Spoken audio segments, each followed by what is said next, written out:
What do they do? What's the job description for an FBI agent? You might think you know. Their job is to investigate crime. It might be to enforce the law, which actually isn't their job, but investigation certainly is.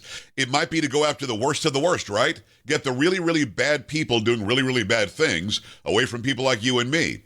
Well, former FBI agent turned whistleblower Steve Friend says he was literally told to stop investigating bad guys, told to stop investigating crime, and in fact start focusing on Americans that were doing nothing wrong.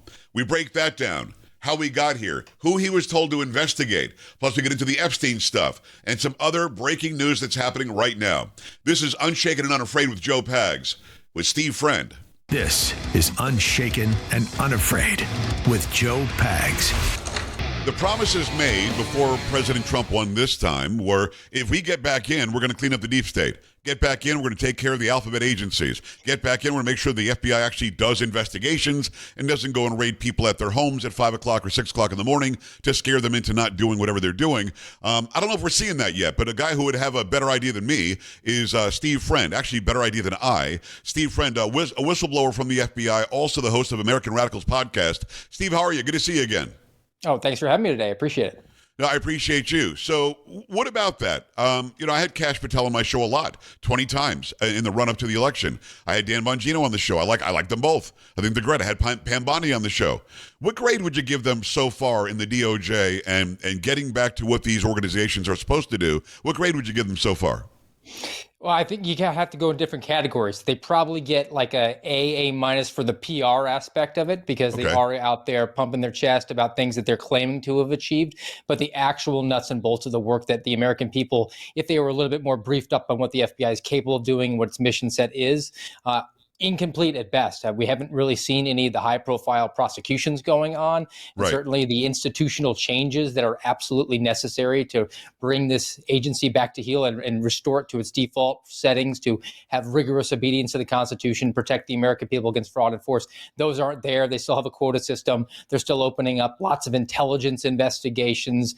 We have not removed the FBI apparatus at headquarters from the Hoover building, or I guess we're going to move it 3 blocks down the street as opposed to getting it out of the swamp entirely. So I think all of those things were what I voted for. I know it's what you voted for. Probably everybody in your audience voted for, and we just haven't seen it. Well, Steve, is the geographical location of the actual building, is that really that important?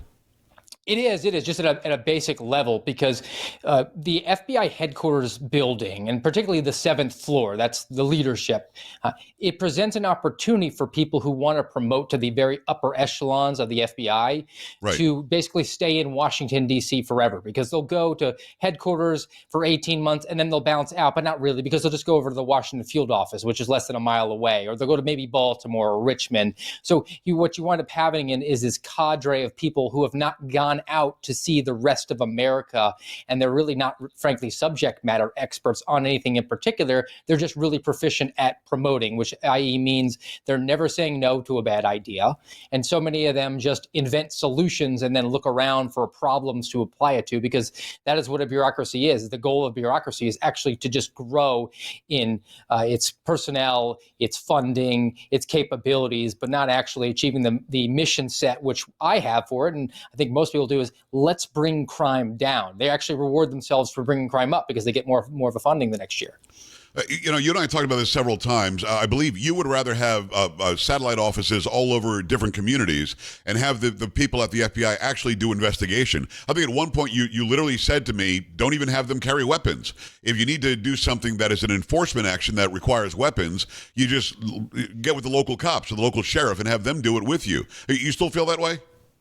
I do. And look, it's not really unprecedented. The FBI isn't the police, as much as Director Patel says, let's let cops be cops. Unless you were a cop in a prior life and prior career, FBI agents are an investigative arm of the Department of Justice. Historically, they came into being as an unarmed Bureau of Investigation. And right now, around the country, the 55 field offices, they have all little satellite offices that are attached to that. In order to augment their manpower, what they will do is take local police officers, sheriff's deputies, state troopers, tribal police, and they will give them federal arrest powers. They're called task force officers. I see no reason why we couldn't continue to do that and just make them the only guns in the room, because they're more accountable to the local magistrate, the sheriff, who's actually incentivized to bring crime down in his neighborhood. And if he's going to actually weaponize that, he'll be booted out of office. He's more accountable to his people. I've been doing information a long time, Steve, and I never heard that the FBI originally wasn't armed. That's true. They didn't carry a sidearm when they created this bureau. They didn't, and the actual agency was begun with a one-page memo from an attorney general whose last name was Bonaparte. So I think we were sort of like giving away the game from the very outset. All right, so I want to make sure that I understand. There's a lot to unpack there. By the way, it's Steve Friend. Go check out his podcast. Go to rumble.com/amradpod, AMRADPOD. It's called American Radicals Podcast. He does a great job with that. And he's also a former FBI agent who's a whistleblower on the agency. So I want to make sure that I understand what we're talking about. A one-page memo is why we spend billions and billions of dollars on this investigation, the investigatory, I can't say it, maybe you can say it better, apparatus that's in place now that has tentacles everywhere, that can do anything they want to us anytime they want, show up and arrest a guy who was praying at an abortion clinic with guns, long guns and flak jackets, scaring his family and the entire neighborhood. That's one page, Steve? That's it. We have all of that from one page. One page, and then we just saw the natural progression, the evolution or the devolution of a bureaucracy. So it's in search of a mission set. It's in search of having mission creep come in so it can justify its existence and get lots more dollars thrown at it. And ultimately, we saw that turned up significantly after September 11th, when the FBI got the national security mission set really, really beefed up quite a bit there. And then the slippery slope began, and we saw it really rear its nationally head here during the Biden administration, when we saw going after legitimate possible terror actors, and we changed that to homegrown violent extremists, and then it became domestic violent extremists, and then anti-government, anti-authority violent extremists, which by its own definition is someone who just has a perception of government overreach or negligence, which necessitated us to go after moms going at school board meetings, or people going to the Catholic Mass. Those were anti-government extremists, and the FBI was all too happy to be the teeth on the attack dog, because they were bureaucratically incentivized to do it, to go get the beefed up funding, and then also politically incentivized because the leadership over at the FBI is far left. The word of the day is investigatory. Anyway, it's Steve Friend. So, Steve, I want you to reiterate, if you don't mind, because you've told me this many times before, in person and also here on the show, that you literally were trying to get pedophiles. Your job in the FBI was to get people that were preying on children, which I think is a great thing for you to do. Go and get them off the streets, protect our kids. God bless you for doing it. And then you were told stop doing that and go to the school board meetings or go to the Catholic Church. What was the shift? When did that shift happen? And was it literally stop doing that great work you're doing and go do something that politically might scare somebody? Well, I was working in the Daytona Beach resident agency, which is a satellite office for Jacksonville, and we came up in the end of the fiscal year, and because the FBI has a quota system for the number of crimes it's supposed to open up and people it's supposed to arrest, and the way that they move the chess pieces around the board, they told me, yes, in fact, drop all of your child pornography, human trafficking, child exploitation cases, refer them out to local law enforcement. You are now being transferred over to national security to work on a joint terrorism task force, because we have to beef that up in order to address the greatest, most significant case in the history of the agency, and that's January 6th. And I saw those cases. I hadn't worked any of them, but I had worked over 200 cases, arrested about 150 violent criminals, and as an agent up to that point. So I was pretty familiar with the way we were supposed to do things, and it was immediately apparent to me that they were not doing that with the January 6th cases, which should be one case in Washington, D.C., but instead the decision was open a separate case for every single person. And wherever they live, we'll assign it on paper to that office. So now we have the illusion that there are 2,500 domestic terrorists all around the country, as opposed to just one time in one place in one day. And that was immediately concerning to me, because that's outside the policy. And secondly, and probably more importantly, from a safety standpoint, there was an individual who we were given a directive on our own cases, mind you, to go forward and arrest. There was an arrest warrant because it had been acquired in Washington, D.C. And we were told to use a SWAT team to do it. And I was a SWAT agent. But this guy had said, I'll cooperate with you fully. Just let me know what you need when he'd been interviewed. And that was 18 months before the arrest warrant was issued. He had no expectation that we were going to show up at his house at 6 o'clock in the morning with a Bearcat and a tactical team. Wow. And to me, that is Ruby Ridge, but I'm here on Saturday as opposed to being a Monday morning quarterback. So I presented those concerns to my leadership, and they saw fit to remove me from duty within 30 days.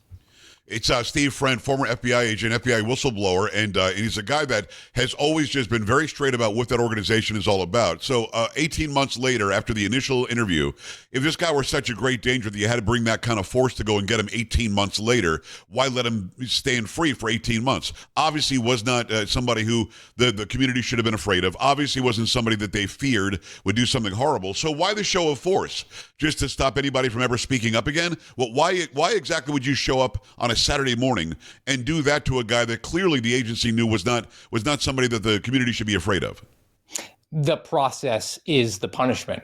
That's what the decision was made from the Department of Justice and from the FBI. And they used a very broad, what they call a matrix, but it's basically like a decision tree. And it's an overly broad decision tree in order to use the resources they have because they have to justify having them. So you don't want to brief up the chain of command all the way to the Hoover building that you had a alleged domestic terrorist who engaged in felonious activity and you didn't send the SWAT team, right? But the FBI can send SWAT if they think you own a firearm. You don't have to be a prohibited person. You just be an American who believes in the Second Amendment, and the FBI can say, well, that necessitates this sort of resource, and we're going to send that in there and throw some flashbangs and break down your house and rip out the windows if necessary and traumatize your children. And they had no hesitancy. And the biggest affront to me was I was the only one that raised this concern, who had raised this concern, when in fact every FBI agent gets very specific training on this very thing. You go to the Holocaust Memorial Museum as a trainee at the FBI Academy, and you learn that if you believe that the agency is abusing its power, then you, as your job, as your duty, have to throw the flag. It's incumbent on you because Police Battalion 101 is an actual historical event, and you can never just follow orders. But unfortunately, that was the exact directive that I got from my leadership. They told me that I should set an example for my own children and just follow orders. Wow, that's amazing. It's Steve Friend, FBI whistleblower, host of American Radicals podcast, AMRAD Pod, over on Rumble. Go and follow him. You brought up January 6th, and I'll just give my opinion here. You can agree or disagree. It's up to you. But I think everybody who got punished for January 6th got enough punishment. I think pardoning all of them made perfect sense. If I walked out in the street today, and I would never do this, but if I punched a cop in the face, I'm not getting 4 years in federal prison. I'm just not. That's not what that is. Even if you fought a cop that day, even if you broke a window that day, many people that were arrested and got no due process at all were absolutely just there. And they were just present. You had the one guy, Matt Turner, I think his last name is. I could be wrong about that, but he killed Perna. He ended up killing himself because they upgraded his charges to domestic terrorism, and he was the guy that took a selfie inside the rotunda or something. So in that case, I think everybody got punished as much as they should have, if not more, so the pardons made sense. That said, well, first of all, do you agree with that? I do, and I think the key term from you that you issued out there is due process. Yes. The interest of law enforcement in this country is following the process. You gather the facts, you present them. If the evidence supports a conviction, that's because the evidence did, not because you did such a great job. If the evidence isn't there, then they get acquitted. It's not because you did a crummy job. Your interest in following the process, that is the victory. And here, in this case, the process wasn't followed. They made the process the punishment. Yes. And look, I like to take it outside the J6 context. There's a reason that Bill Cosby sexually assaulted numerous women, drugged them and sexually assaulted them, and he went free because the prosecutor in that case got away from the process. The prosecutor lied to him, said, tell me what happened, and I won't use it against you. He did, and as a result of that, those women did not get to see justice. That is the fault of the state at that point. And agreed. As a result, that's when you lose focus on the due process, those are the results. We know that 24 or 26, either current at the time or prior, confidential informant CIs of the FBI were there that day, starting trouble, ramping things up. Steve, was there a bigger presence, do you think, from the FBI or some other alphabet agency that day trying to make sure that it got as wild and as violent as possible so as to stop the activities inside, which were actually challenging the election? Was there a bigger presence than that, do you think? We were told 24 or 26. Unquestionably, there was more than that because it was specific to the FBI, and there's a lot of other agencies out there that would have had informants who were there. We were asked to provide informants willing to go to that in the lead up to the January 6th events there. Wow, And really? look, there's another, oh yeah, there was an email circulated about it. And there was another element to that Inspector General report where the FBI got very specific with this language. They were asked, were there any undercover agents present at January 6th? And the FBI said, no undercover agents were present. But unless you know, you don't know. Because to be an undercover employee, UCE in the FBI, you go through a selection, you go through some training, and you get that official designation. So the FBI was answering that question in a very specific capacity. But the spirit of that question really was, were there FBI agents there who were dressed in plain clothes? Because you don't have a uniform if you're an FBI agent. Right. That's what undercover means to most people. But the Right. FBI answered a very specific answer to a question that really wasn't presented. So there could have been tons of FBI agents there just in plain clothes who are active FBI agents and not undercover informants or 100%. undercover agents. Undercover employees, and then the CHS, as it's called, a confidential human source, that's the informant, that's the snitch. And still, nobody talks about an agency like the Department of Homeland Security, which has 10x the budget of the FBI, Right. and doesn't even have the same guardrails that the FBI theoretically has, but doesn't follow. And that would be the Attorney General guidelines on domestic investigations, because that's the Attorney General and the DOJ, and that's not DHS. And they don't have the Domestic Investigations Operations Guide, which is the rule book that the FBI has and did not follow with January 6th. But theoretically, those guardrails exist to take you actually into a more narrower scope than the Constitution, just to ensure that you follow the Constitution. DHS has no such guardrails. Could the DHS under Kristi Noem and the DOJ under Pam Bondi and the FBI under Kash Patel, could they find all this out that you're talking about? And could they expose all of that and tell us what really happened on January 6th? Do they have it available at their fingertips, do you think? I think they do, but I think that there's also been sort of a presupposition that was erroneous upon taking office, particularly within the FBI. And I think that Kash Patel and Dan Bongino sort of went in with we're going to win hearts and minds mindset, when they should have come in with shock and awe. Win hearts and minds is this false presupposition that there's really a lot of good men and women of the FBI. They just need to be restored to rigorous obedience to the Constitution and go out and let the cops be the cops. But unfortunately, what you should know going in there is that all those people were weighed, measured, and found wanting because so few of them actually came forward. So when you walk in on day one and they tap you on the shoulder and say, hey, we want to show you what's in James Comey's secret room, you're not playing with a good actor at that point. That should have been the presupposition.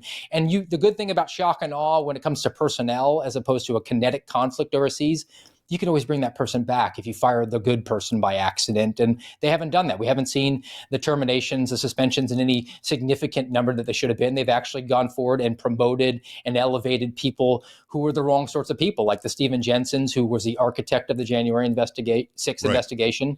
And you have the Brian Driscoll's, who's now an assistant director. He was the acting director before Kash Patel took over, who refused to cooperate with the Department of Justice and hand over the list of people who worked on January 6th.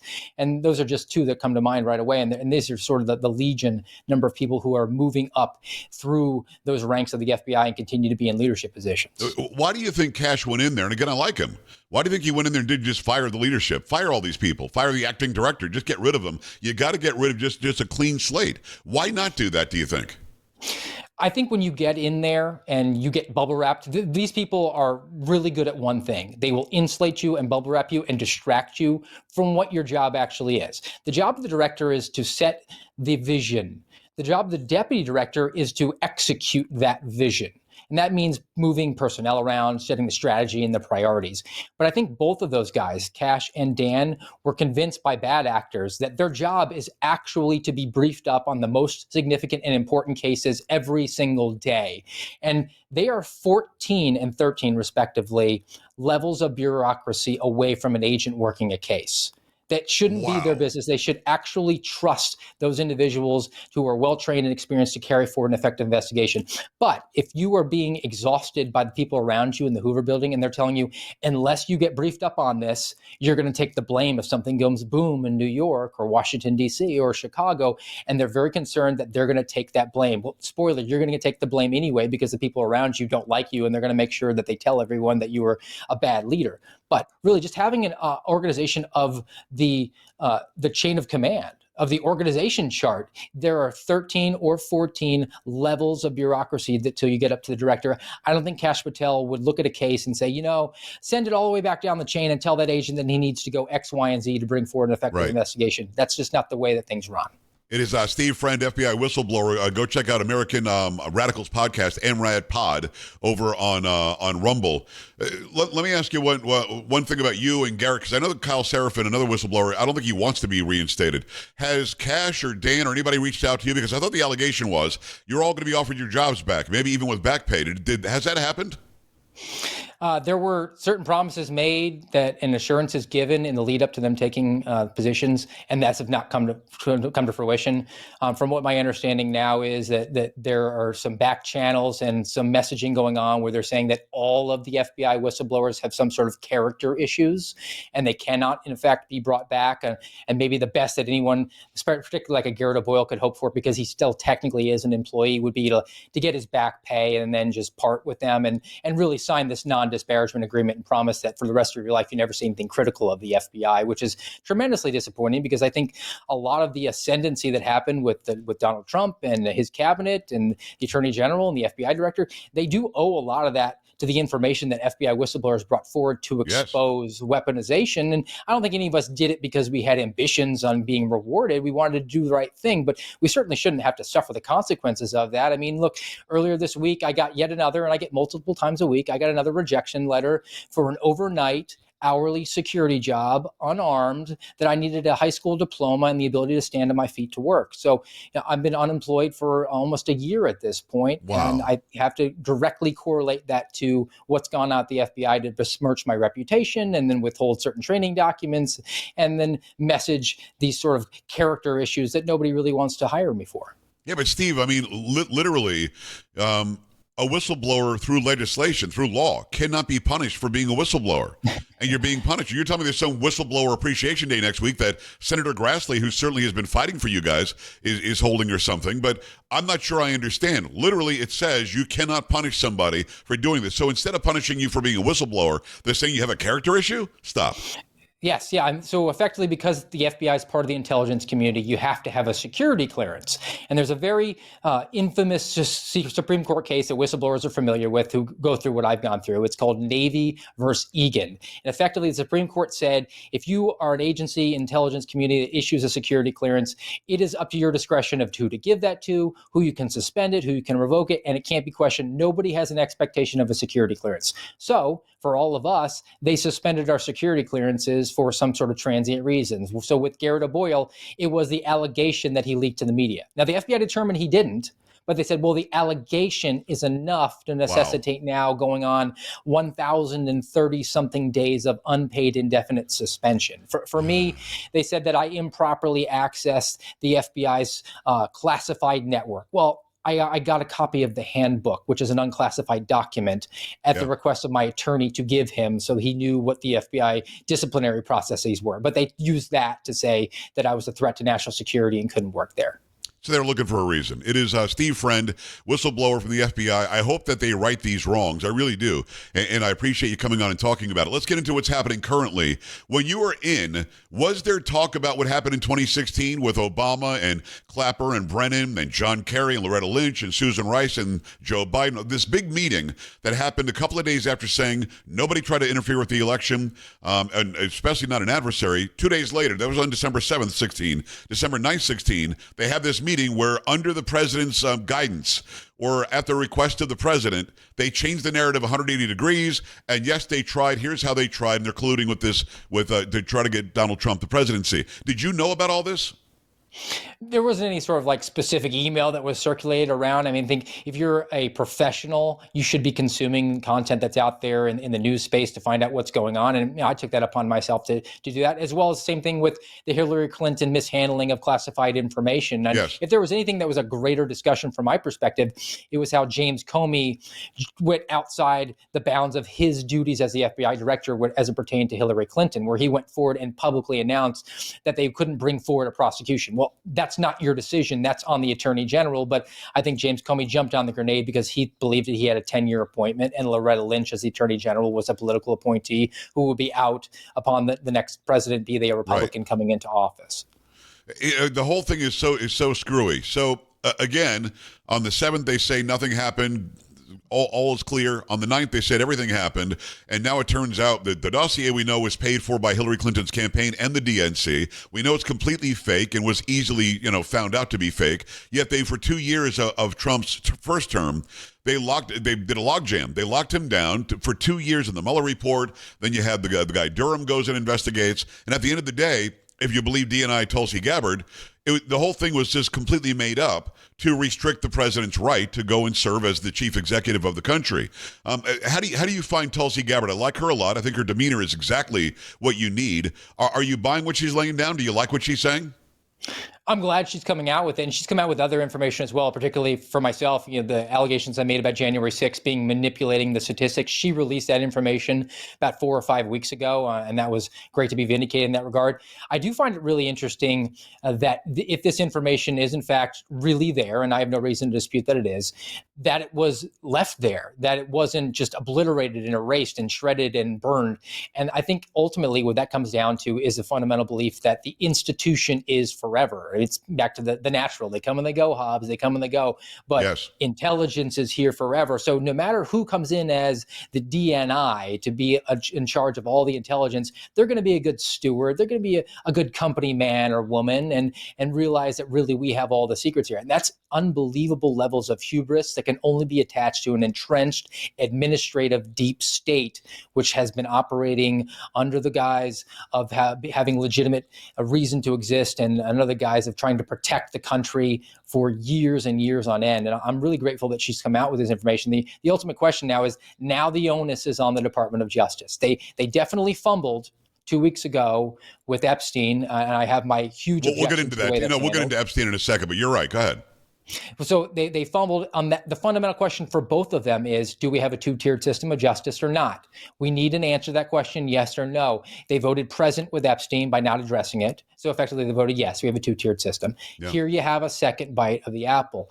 Do we have a two-tiered system? Are people actually held accountable? Are there high stakes when you raise your hand and swear an oath to protect and defend the Constitution against all enemies, foreign and domestic, and you instead use that position to get your political ends, to financially enrich yourself, to punish your political enemies? You deserve to be in an orange jumpsuit at the end of an L-shaped hallway in solitary confinement. Now, is the DOJ willing to actually try to do that? I think it's a great question, but maybe I'm a glass half full guy. Maybe I'm more of an optimist. But here's what I see. With the Epstein stuff, they're still hiding it all. Even Pam Bondi comes out and says something she shouldn't have said. Oh, the client list, it's on my desk. She literally said those words. I know she changed it later. I was talking about the file. No, she said the client list is on her desk, and you're going to be releasing stuff. And then they released this binder to a bunch of influencers that happened to be at the White House that day. Had I been there, they probably would have handed me one. And there's nothing in it that we didn't know. With this case, it's different. Why would they tell us about Hillary Clinton's anger issues, about how she was on tranquilizers just to control her anger? I don't know why they would have released that stuff at all. And the DNI, Tulsi Gabbard, comes out and says, here's what they did. Here's who was in that meeting. Here's when they did it. It's like she's not saying, I've got the minutes of a meeting that I might release to you sometime and then not release it. You know what I mean? So I see a difference between what Bondi did with Epstein and what Tulsi Gabbard is doing with this one, almost as if now it's all out there. Somebody's going to be in handcuffs. Somebody's going to be arrested and charged. Otherwise, you could have just been very generic about it. Yeah, there was a meeting and it looks like they might have done something. No, she's actually telling us what happened between the 7th and the 9th. That's different, is it not? I think you're right. I think that, but I also believe that bringing those names in are sort of like a red meat, scratch the belly of the base. Yeah. And that gets people really fired up and not talking about the things that they were so angry about in this 24-hour news cycle where things are relevant for like 15 minutes until you click refresh on X. What I'd actually like to see them do on top of what they're doing with this, no objection, actually bring forward a full investigation, prosecute people if it is possible. But let's not ignore things that are beyond a doubt. We can actually get. There's no statute of limitation concerns. So I hear a lot of talk about James Comey. No talk about Christopher Wray.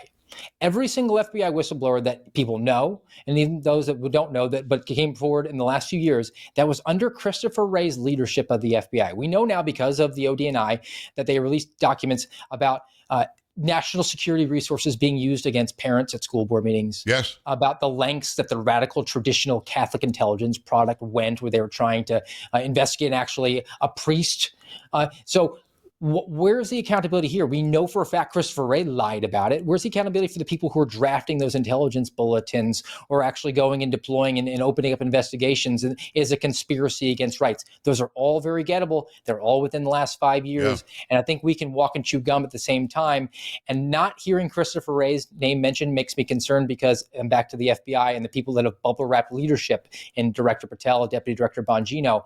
They're acolytes of Christopher Wray. They kind of believe that James Comey's Soriali Ali Oxenfree, he's been out long enough. They're happy to throw him out to the media. Christopher Wray does not have that level of protection. Let's throw a couple spotlights on him as well. American Radicals podcast, AMRAD Pod. Go and check it out on Rumble. This is Steve Friend. Steve, how did Christopher Wray get the job? I know that Trump appointed him, but Trump doesn't just have a list of intel people to put in place. Who got in his ear? Who do you think pushed for this appointment? And could that be a reason why they're not saying his name because Trump appointed him? That could be an element of it, but we're not seeing that with Jerome Powell over at the Fed, who Trump did definitely appoint. Good point. Chris Christie was actually the person who got into Donald Trump's ear because Christopher Wray had helped him with the Bridgegate fiasco that happened. And Chris Wray was... For those watching, go look up Bridgegate in New Jersey. It's a very, very involved story. But so Christopher Wray somehow was a New Jersey guy? Is that how it worked? Apparently, as a citizen, was no longer a federal prosecutor, was assisting Chris Christie with the defense on Bridgegate. And the other thing to remember about Chris Wray was he worked at a white shoe law firm just prior to becoming the FBI director. He was making over $9 million a year there and gave that up to, I mean, you could say he's a patriot, and you get, Dan Bongino, same thing, in order to do that. But I truly believe that Chris Wray gave it up so he could live the life of a billionaire and have his private jet and fly over the place and have a protective detail like he was a matter of American royalty. So how do you think this thing shakes out? People want to see people in handcuffs. I think that Obama might be able to get away with saying presidential immunity because it was an official act, although it was an official act of that looks treasonous. So I'm not really sure how you skate on that. I'm not sure we're going to see him in trouble, but I mean, Biden obviously is not somebody that wanted to even prosecute on documents. Are we looking very squarely at James Comey, at Loretta Lynch, at Susan Rice, at James Brennan, at John Brennan and James Clapper, I should say? Are those people in some hot water or not? What do you think? Well, certainly the testimony that they gave is within the 5-year statute of limitation concerns. Right. And then you have to get a little bit creative with where jurisdictionally you're going to bring the charges, because if it's brought in Washington, D.C., nothing's going to happen. You're right. Yeah, they wouldn't convict anybody for the illegal FISA wiretaps on Donald Trump there. And they had jurors come out and say, yeah, I know he did it, but I didn't want to punish him, and openly say that. So if you can be creative, I believe that you could maybe rope in the Mar-a-Lago raid into this in some way, shape, or form. That puts you into a more friendly jurisdiction in the Southern District of Florida. And I think it should be everybody across the board. Everybody who was involved, if we can connect, that's the nature of a conspiracy. The nature of a conspiracy is very simple. It has to be an agreement between multiple parties, and then only one person has to take an overt act to further that scheme along. Just one person taking one action, but the agreement to all of them means that we can rope them all in. Steve, do you think, I'm glad you brought up Mar-a-Lago. The Mar-a-Lago raid, I believe, and I wonder if you agree, was about getting Crossfire Hurricane documents, because we know that a former president has every right to declassify anything he wants. He can keep anything he wants. He can keep everything from January 20th of 17 to January 20th of 21. Anything that was in his 4-year term is his to take or not. Was that about Crossfire Hurricane? I think that it was actually about anything that they possibly could use, because the process being the punishment, when they wanted to send a message, and they could definitely label it as, oh, nobody is above the law, this is what we're going to do here. But they had their man, they had to search for a crime, they just needed to find something to pin on him, even if it wasn't connected to the classified documents mishandling or anything related to elections. All they needed was one particular element. And again, we're back to the hubris. And they thought, well, certainly here we'll send the message and then we'll still be in charge. We're going to maintain all of our credibility, because people watch TV and movies and they presume that the FBI represents the very best and brightest and most patriotic of all of us. And I think they also believed that they would knock Donald Trump out of the presidential race, and then it would be a far easier campaign for, at that point, Joe Biden to run, because I don't think that he wanted to actually run back against Donald Trump in a rematch. Right. No, I couldn't agree with you more. So the hell to pay would be Christopher Wray. The hell to pay would be Merrick Garland. I mean, who's in trouble for doing this? I don't think that the frontline FBI agents could be in trouble. They just did what they were told. So who's in trouble as this thing goes? Who should be in trouble for Mar-a-Lago? Well, the entire squad that investigated this matter out of Washington, D.C., that is the squad that you saw the liberal media complaining about. It was a public corruption squad that was broken down in the new FBI. That's because they worked on the classified documents. So that as an entity has been broken down, but I think everybody there who, again, you're an FBI agent, you're duly sworn, you're supposed to actually not make the process into the punishment, follow due process matters. There needs to be accountability up and down. It's not just the chain to the top. Okay. It's everyone. They all took the same oath that I did as well. You're supposed to assess this and realize what you're doing is out of step and out of bounds with the law, the policy, the procedure, the Constitution. And if you're unwilling to do that, if you say, hey, look, I know it's wrong, but I got a family to feed, you have been weighed, measured, found wanting, and you have no place in a position of public trust. Listen, I agree. Rumble.com/AmradPod. Go and check out the American Radicals podcast. It is Steve Friend, FBI whistleblower. Let's finish with Epstein. We were told for years and years and years, there's stuff here. Nobody, sort of a wink and a nod. Suicide? Yeah, right. And now suddenly we're going to have everything completely transparent. Now we're not going to get anything. You had Bongino on his own show say over and over that they're lying to you. You're not going to believe what they uncover. You had Cash on my show many times, full transparency. Trump saying, maybe we'll release the stuff. He hasn't been as completely locked in as the others. Bondi saying, I've got it on my desk. And now here we are, and we're getting a whole lot of nothing when it comes to Epstein. Let me start with one thing that I believe, and I wonder, you're much more knowledgeable on intel and the way things work in the deep state than I am. I don't think Trump is on the list having done anything nefarious or criminal, and here's why. They would have ended the Democrat Party in those 4 years to stop him from running again. They raided him, 91 indictments. They tried to steal his businesses. They shot him in the ear. They would have done anything they could do to stop him from becoming president. If he's somebody who visited that island and did something disgusting, it would have been out there, Steve. I mean, am I wrong about that? There's no way he's on there. No, I mean, they were willing to burn all the ships in order to get that mission accomplished. And yes. I share that sentiment that they would have done anything. They would have lost their own allies if they had to. They would have released the entire list. And that involved, your Bill Gates and your Bill Clinton and your Prince Andrew. They wouldn't have cared because it just meant that much to those vile communists in order to get the evil orange man, right? So I think that there's a chance in the interim between the election and the inauguration that maybe there was some sort of editing that went on in that. But ultimately, for me, the concern with Epstein, and I do believe that information was out there. And now if it has been destroyed, they need to take their lumps on that, and they need to say, this happened, we're going to get to the bottom of it, and just be honest with the American people. But the way that they've gone about it is concerning. Now, if the calculation was made that they said, look, this exists, but for whatever the reason is, it could be a foreign relations, and there's allies on here we can't deal with. It could be economic. We don't want to have Fortune 500 CEOs going down. The stock market will collapse. Whatever the calculus is for the reason, you have to end that line of thinking with the following phrase. We had to do this, so that's why we let the elite pedophile rapists go free. Which and they're not going to say it like that. Right. No. I love what you said. I just want to interject this. They say, why do you care? Because what you just said leads me to this question. Why do you care so much who's on the list? He's a disgusting, no good guy, been dead for 5 years now. My answer is, if I'm doing business with people that went and had this disgusting activity with little girls, I don't want to do business with them. I don't want to give them a dime of my money. I don't want my 5 daughters to have to live in a world where people can get away with it because you're afraid the stock market might crash. You know what I mean? So, do you think it's as simple as that? Or do you think Jeffrey Epstein was an intel guy, either for us or for somebody else? I don't think it's an if or, I think it's an and also. It could be for intelligence purposes that this argument was made that we can't expose it because of the information that he was bringing in, the connections that he had. It will blow up the entire intel community. And we know that the ODNI was preserving this information because they come and they go, Hobbs. They come and they go. The institution is here forever. We don't want to lose legitimacy of our CIA or ODNI, anything to that effect. And again, back to the justification. So that's why we let the elite pedophile rapists go free. It doesn't hold water. I don't care if it collapses the country, it collapses the culture. You don't sign me up for that country. You don't sign me up for that culture. We shouldn't exist at that point. And to me, I believe I work these cases. I work child exploitation. It should be more important to people than it really is, because I think most people, and I don't hate this, most people don't want to think about the deepest, darkest elements of life. Right. But I think we all do care about the fundamental question behind Epstein is, do we have the two-tiered system of justice? That question must be answered. And if you don't do that as a populist president, I think it's going to be one of the blackest marks you could have on your resume when it's all said and done as a president. Well, I agree with you. It's Steve Friend. Go and check out American Radicals podcast and Rad Pod over on Rumble. When it comes to Epstein, though, they're going to have to give us something now because they saw the polling and the reaction when they said, nothing to see here. They're going to give us something. So Bondi goes, and in Florida, they said, we're not going to release it. Sorry, we're not going to give you the grand jury testimony. But because that was a local Florida case. That was a Florida state case.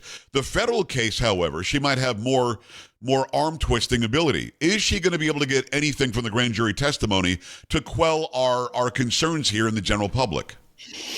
I am a little bit sanguine about that because I know they put in the request to have that information unsealed, and the judge came back with a laundry list of items, and it just made me think about, like, were you absent the day they taught law at law school? Like, how did you not think of some of these very basic things? But I think what most people don't understand about grand jury is it's not like you see on Law and Order. It's not a normal court proceeding. It's a very secret proceeding. You have to be read in Rule 6E. You have to have essentially a need to know the material. They're going to have to redact so much of it. It might look a lot like the information we already had out of the Epstein file, the part 1, where basically it was just a list that was all blacked out. We're not going to get that satisfaction. But again, knowing who was on the list, I want to know, for business reasons or social reasons. Yeah. But at the same time, if you knew that there was an actual task force that was stood up and there was prosecutors and agents who were working on this, they said, we are working on prosecuting these cases going forward, I think we would give them the grace. But when you just say, it's done here, we're moving on, let's talk about Texas flooding, that galls people, and it makes their mountainous concerns into a molehill. And as a result of that, you can flip it around pretty easily and say, look, when you present to me that it's a great economy, I got all these great trade deals, and my poll numbers have never been better, I'll always be able to take your mountainous concern and say, yeah, but you didn't do anything with Epstein, and make it into a molehill. And again, they've got to do something now. I think that they've been pushed to do something. And again, Bondi requesting the grand jury testimony probably will be fruitless, although I think she's got a better chance federally. I do think they have to give us, as you said earlier in the conversation, you got to give us some red meat. People are looking at the good things he's doing. People are enjoying the trade deals. People do say that he showed up almost immediately to Texas, not far from where I sit. But at the same time, Epstein's not going away. It's not going away for this one reason, and I'll give you the last comment on this, and I appreciate all the time today. It's Steve Friend. It's not going away because they themselves told us for years we're going to get the goods. They said so. Had they said from the beginning, you're never going to hear anything about Epstein, you just can't get it, the information was completely destroyed, the deep state before sucked, and we're going to do better now. They didn't say that, Steve. They said you're going to have it, and now they're telling us that we shouldn't even ask about it. It would basically be re-racking and rerunning the lock her up chant from 2016 all over again. And then, lo and behold, to win the election and say, she's had enough. We're not going to do that. Right. Once shame on you, twice shame on me. And this involves the sexual exploitation of children that is not going to pass muster with the American people. And as a populist, you would hope that this administration would take that into consideration and retool and pivot and go after it. We'll give them grace and say, hey, look, it was 2 weeks of bad here, but you actually reoriented to what you're supposed to be doing and give you a helmet sticker for it. It is Steve Fresh. Steve, you have a book, don't you? I do. It's called True Blue, My Journey from Beat Cop to Suspended FBI Whistleblower. Goes into my whistleblowing activity. It's available on Amazon. And like you've alluded to, the American Radicals podcast. It's on Rumble, iTunes, Spotify, iHeart. You can get there 3 days a week, Tuesday, Thursday, Saturday. Support this guy any way you can. He's a great American, and he's been telling the truth for a long time. Steve, thanks a million for taking the time. Let's do it again soon, my friend. You got it. Thanks. All right, brother. Appreciate you. That's it for Unshaken and Unafraid with Joe Pags. This time, we're back with another one very soon. Keep it here.